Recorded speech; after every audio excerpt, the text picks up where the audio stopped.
When most people think of World War II, their minds immediately jump to Hitler's blitzkrieg sweeping across Europe, the brutal battles in the Pacific, or the atomic bombings of Hiroshima and Nagasaki. But what about Italy? Yes, Italy, the nation that once boasted the glory of the Roman Empire, fought for the Axis powers alongside Germany and Japan. Yet for much of the war, Italy seemed incapable of winning a meaningful victory. How could a country with such grand ambitions perform so poorly on the battlefield? And what really went wrong under Mussolini's leadership? Today, we're diving deep into the untold story of Italy in World War II, a tale of ambition, chaos, courage, and repeated failure. Italy, under the control of Benito Mussolini, entered the 1930s as a nation eager to reclaim past glories. Mussolini rose to power in 1922, promising to make Italy strong again, and quickly turned the country into a fascist state. He styled himself as Il Duce, the leader destined to bring Italy back to greatness, claiming that under his rule, Italy would dominate the Mediterranean and regain the pride of the Roman Empire. Mussolini's propaganda was effective. Italians embraced the dream of empire, but the reality was far more complex. Italy's economy was weak, its industrial base limited, and its military unprepared for the scale of conflict Mussolini envisioned. By the mid-1930s, Mussolini was already testing Italy's military ambitions. His first major adventure was the invasion of Ethiopia in 1935. Ethiopia's military was no match for Italy's modern weapons, or so Mussolini thought.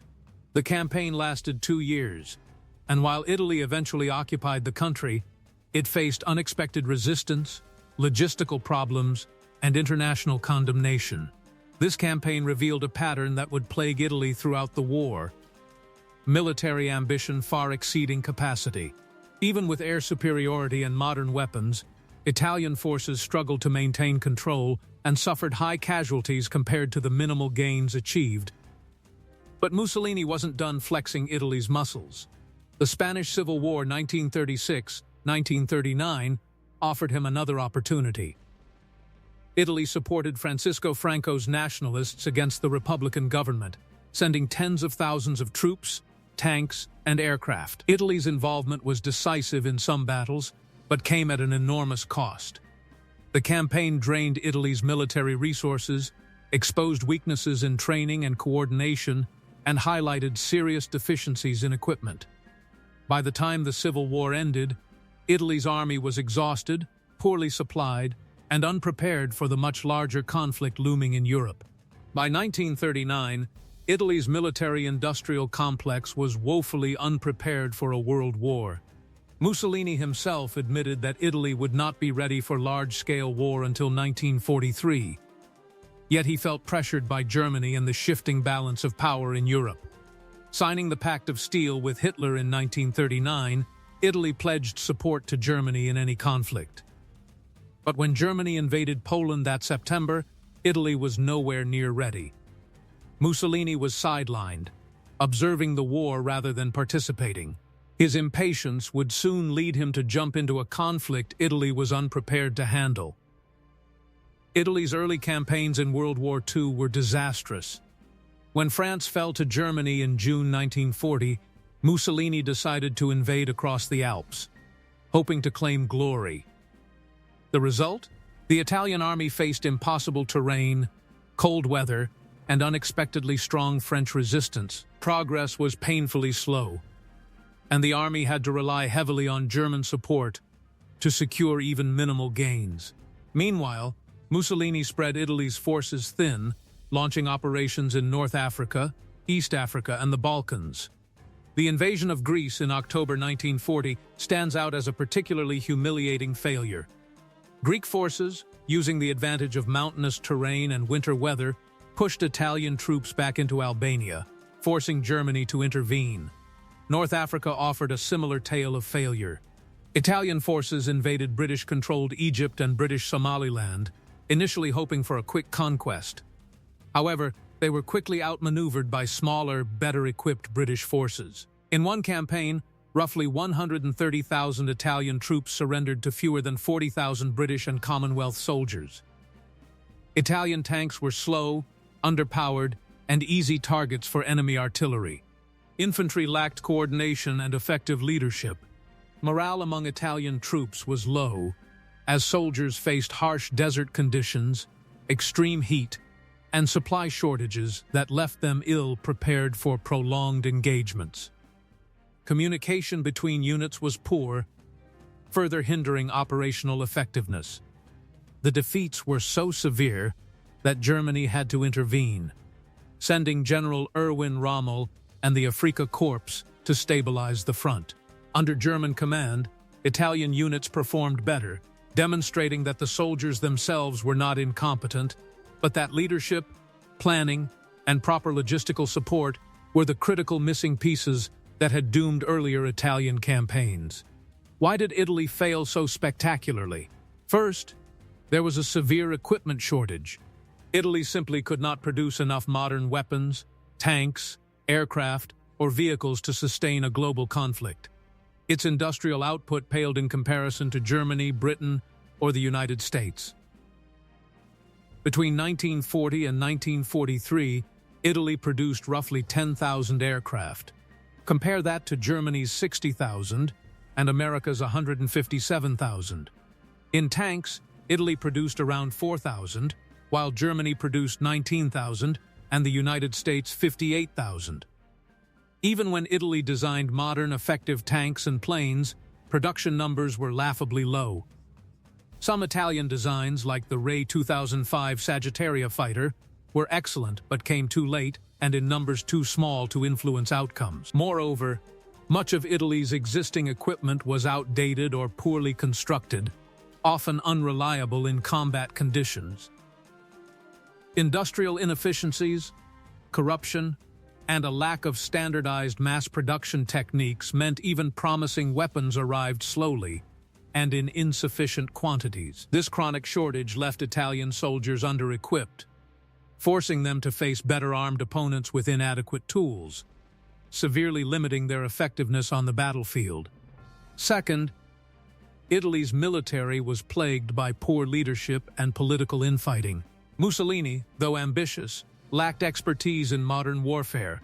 His generals often sabotaged one another, undermining efforts instead of working as a unified command. Italian military branches, the Army, Navy, and Air Force, rarely coordinated. In North Africa, tanks advanced without infantry support, only to be destroyed by British artillery. In Greece, units were scattered and poorly supplied, unable to exploit even small tactical advantages. Italian soldiers were often brave and committed, but without leadership or coordination, courage alone was insufficient.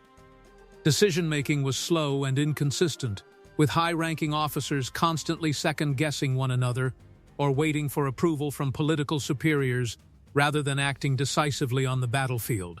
Strategic plans often ignored the realities of terrain, weather, and enemy strength, leading to repeated disasters. Even when Italian units had numerical superiority, poor tactical choices nullified their advantages, leaving soldiers vulnerable and morale shaken. Ultimately, the lack of centralized, competent command made Italy's military far less effective than it could have been, turning potential victories into humiliating defeats. Third, Italy's strategic planning was disastrously overambitious. Mussolini wanted control over the Mediterranean, large portions of Africa, and influence in the Balkans. He even dreamed of contributing significantly to Operation Barbarossa in Russia. The Italian military, however, was stretched across multiple fronts with limited resources. Greece, East Africa, North Africa, and later the Soviet theater proved too much for Italy's forces to manage. In most theaters, Italy faced opponents with smaller numbers but better equipment and superior strategic planning. Supply lines were often overextended, making it difficult to reinforce or resupply units in time. Logistics failures compounded the problem, with shortages of ammunition, fuel, and basic necessities crippling operational effectiveness. Italian commanders frequently had to prioritize one front over another, leaving certain campaigns undermanned and vulnerable. This overextension meant that even when Italian troops performed well tactically, they were unable to achieve lasting strategic successes, ultimately contributing to repeated setbacks and humiliating defeats. Political interference further undermined military effectiveness. Mussolini's power was theoretically supreme, yet he had to navigate the influence of the king and senior generals.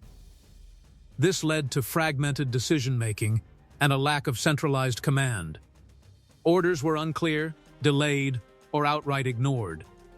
Italian forces often failed to support each other in crucial battles, leading to avoidable defeats. The combination of weak leadership, divided command, and political infighting created a systemic failure that no amount of individual bravery could overcome. Morale and culture played a role as well. Italian society at the time resisted modern industrial methods, favoring traditional craftsmanship. Mass production techniques used by Germany and the United States were slow to take root in Italy. This meant that weapons and equipment were not only limited in quantity, but often outdated and inferior in quality. Italian soldiers frequently went into battle without adequate vehicles, weapons, or ammunition, making even well-planned operations extremely difficult. Despite these structural weaknesses, Italian soldiers showed remarkable bravery. In East Africa, Italian troops resisted a superior British force for months, holding out in difficult terrain and under harsh climate conditions. In North Africa, under German command, Italian soldiers fought valiantly at battles like Gazala and Tobruk. These examples show that Italian forces were not inherently incapable. Their failures were systemic, rooted in poor planning, insufficient equipment, and weak leadership. The Italian Navy, once a formidable Mediterranean force, also struggled. In key naval engagements, Italy suffered defeats against smaller but better coordinated Allied fleets. During the Battle of Cape Matapan in 1941, the British Royal Navy sank several Italian ships, exposing weaknesses in Italian tactics, coordination, and radar technology. The Navy's failures limited Italy's ability to control sea lanes, supply its forces, and project power in the Mediterranean. By 1943, the war had turned decisively against Italy. The Allies, having defeated Axis forces in North Africa, set their sights on Italy itself. Winston Churchill famously called Italy the soft underbelly of Europe, advocating an invasion through Sicily. In July 1943, Allied forces landed on Sicily and quickly overran it, exposing mainland Italy to further invasion. Internally, Mussolini's regime began to crumble. In a dramatic palace coup, the king removed Mussolini from power, and Pietro Badoglio was appointed as the new prime minister. Italy switched sides, joining the Allies in the fight against Germany, a move that further destabilized Axis operations. Italy's failures can be summarized in three key points: poor equipment, poor leadership, and overambitious strategy. The country never produced enough modern tanks, planes, or weapons to sustain prolonged operations. The military was fragmented and politically divided, while commanders were often more focused on internal rivalry than on winning battles. Italy's strategic goals far exceeded its military and industrial capacity, leading to repeated defeats and wasted resources. Equipment shortages were critical. Italian tanks were underpowered, unreliable, and vulnerable to even small-caliber guns. Infantry often lacked anti-tank weapons and sufficient artillery support. The Air Force, though occasionally equipped with advanced planes, could never match the numbers or coordination of its enemies. Compared to Germany, Britain, or the United States, Italy simply could not compete in the modern industrial war that World War II had become. Leadership problems were equally severe. Mussolini's lack of military expertise, combined with rivalries among generals and fragmented command structures, meant that orders were poorly executed. Coordination between branches was minimal. In North Africa, Italian forces repeatedly fell to smaller British contingents due to tactical mismanagement. Even successful Italian units owed their victories to German leadership, highlighting the systemic nature of Italy's failures. Strategic overreach was another key factor. Mussolini's ambition extended across the Mediterranean, Africa, and even the Soviet Union, but Italy lacked the capacity to fight on multiple fronts. Italian forces were frequently under-resourced, outnumbered, and outmaneuvered. Campaigns in Greece, East Africa, and North Africa ended in repeated setbacks, draining manpower, resources, and morale. Political interference further weakened Italy's military.